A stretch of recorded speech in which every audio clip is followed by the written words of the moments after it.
Assalamualaikum warahmatullahi wabarakatuh. Kembali di channel YouTube Om Faiz. Hari ini kita lagi ada di Inside Studio dan cafe. Jadi di sini itu cafe sekaligus studio, kopinya enak, musiknya asik. Nah, buat teman-teman yang suka nongkrong sambil kerja gitu ya, work from cafe, boleh main ke sini nih. Ini lokasinya strategis banget, dekat Bintaro Exchange, adanya di Jalan Cendrawasih 5, Sawah Baru, Ciputat. Link Google Map-nya ada di kolom deskripsi ya. Nah, hari ini kita mau bahas motor Honda lagi. Honda Vario 125 KZR alias Honda Vario Bohlam kalau orang-orang nyebutnya ya, karena lampunya belum LED. Kita kupas tuntas motor ini, tonton sampai habis.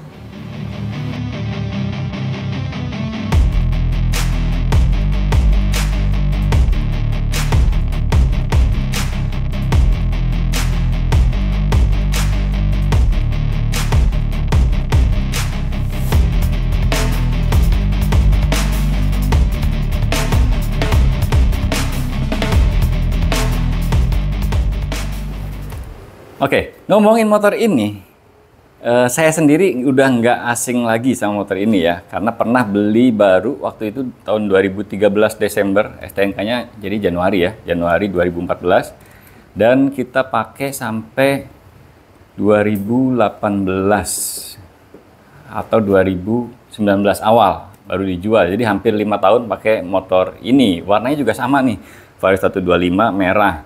Bahkan udah pernah kita pakai touring dari Jogja ke Bali, Lombok, PP tuh, pakai motor itu.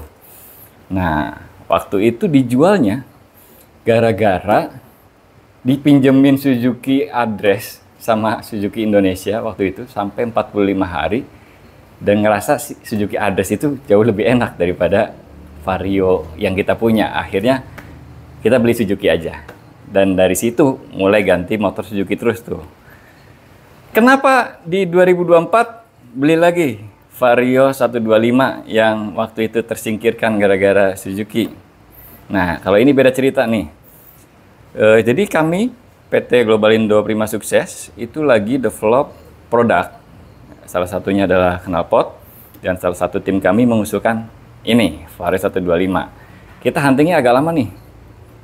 Hunting motor ini agak lama, hampir sebulan kayaknya nemu yang cocok itu baru yang ini. Dan ini beli bekas, harganya nggak murah, nggak mahal juga, pas lah ya. Ini kita beli di harga 14 juta 14 juta 100 Vario 125 tahun 2014. Tipenya tipe yang tinggi ya, yang ISS. Kalau punya saya dulu itu tipe Vario Tekno aja. Jadi ini udah CBS dan ISS. CBS-nya kayaknya sih, masih aktif ya. Jadi kondisi motor ini masih full standar untuk kelengkapannya. Tapi modifikasi looknya memang udah keren banget. Kayak gini nih. Yang pertama, itu bodinya udah repaint pakai warna Soul Red kristalnya Mazda ya.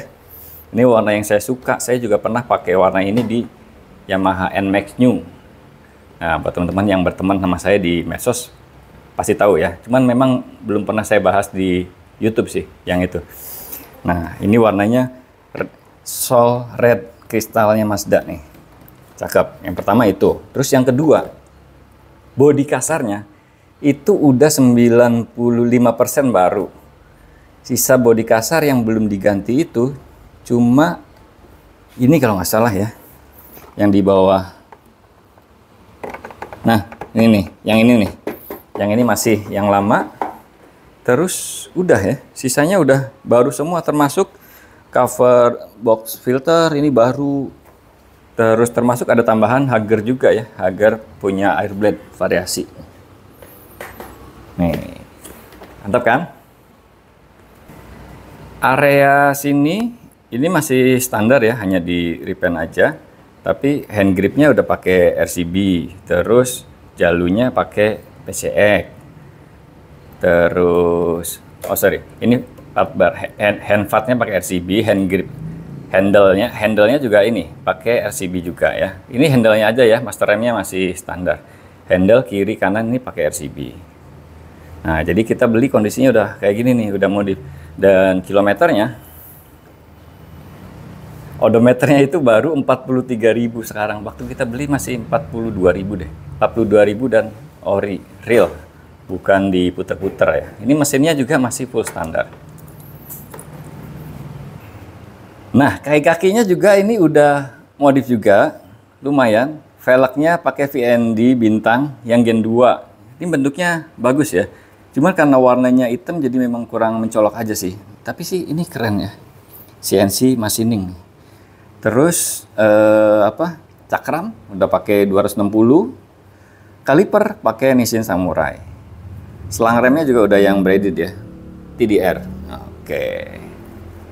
Cakep sih. Kaki-kaki belakang velg VND ya, terus shocknya pakai saver tabung bawah, terus hagernya ini variasi. Di sini mestinya ada tempelan ya, tapi kelupas. Ya, oke lah, nggak masalah. Terus cover radiator waktu saya beli motor ini masih bawaan aslinya, plastik yang hitam itu gede. Nah ini kita ganti ARM. Nah knalpotnya nih, ini knalpot KNC SP, produk kami ya, PT Global Indo Prima Sukses. KNC SP ini sekarang udah dipasarkan nih buat Vario Old, Vario KZR, atau Vario LED Old, atau Vario 150 125 New yang pakai ARM Old. Ini PNP. Bahkan ini PNP ke PCX 150 CBU Vietnam.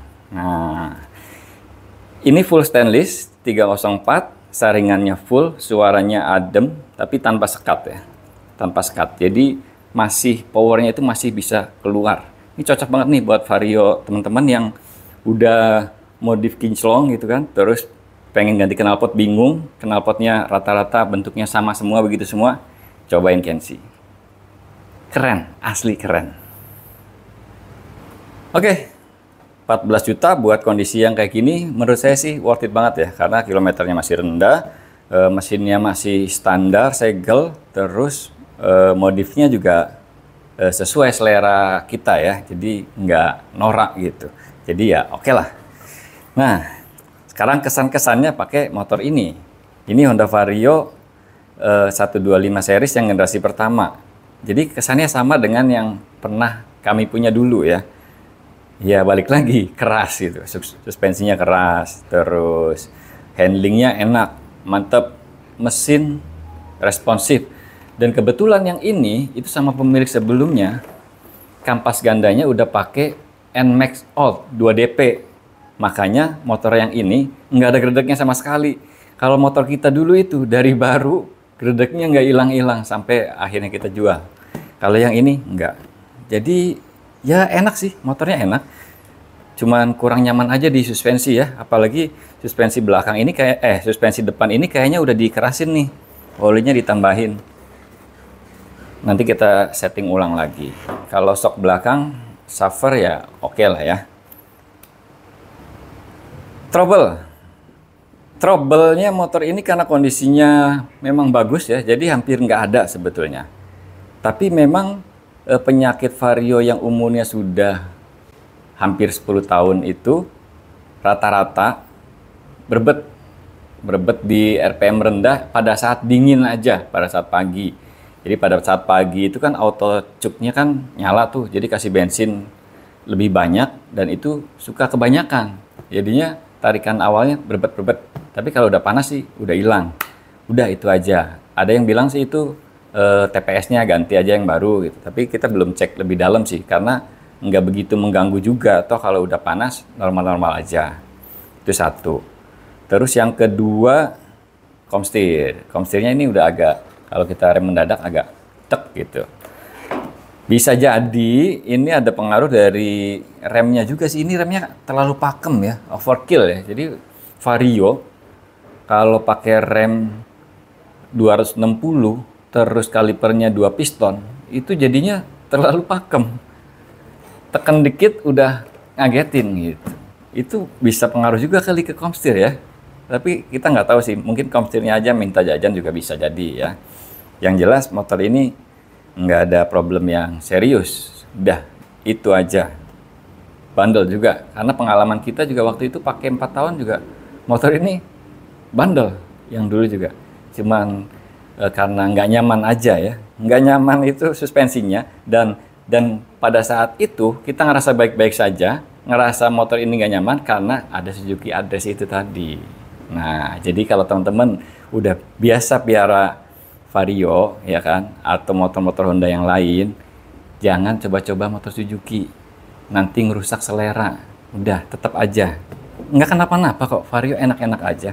Bahkan akselerasinya mantep, terus part modifikasinya banyak, terus mau di board up juga part aftermarketnya banyak, semua bengkel bisa, bahkan remap ECU aja bisa. Kalau mau ganti knalpot, gampang, ada Kenshi. No, cakep banget kan? Ini harganya 860.000. Teman-teman cari aja Kenshi SP Vario. Itu di toko Oren atau Shopee itu ada. Di Tokopedia ada. Di TikTok Shop juga ada. Atau teman-teman follow akunnya Kenshi Indonesia di TikTok, di IG, atau di Facebook. Nanti ada update terbaru produk Kenshi knalpot. Oke, itu aja curhatan pengguna Suzuki beli Vario 125. Mudah-mudahan bisa jadi pertimbangan. Dan buat teman-teman yang pakai Vario, pengen pakai knalpot yang keren kayak gini, langsung klik link pembeliannya di kolom deskripsi. Makasih banyak udah nonton, semoga bermanfaat. Wassalamualaikum warahmatullahi wabarakatuh.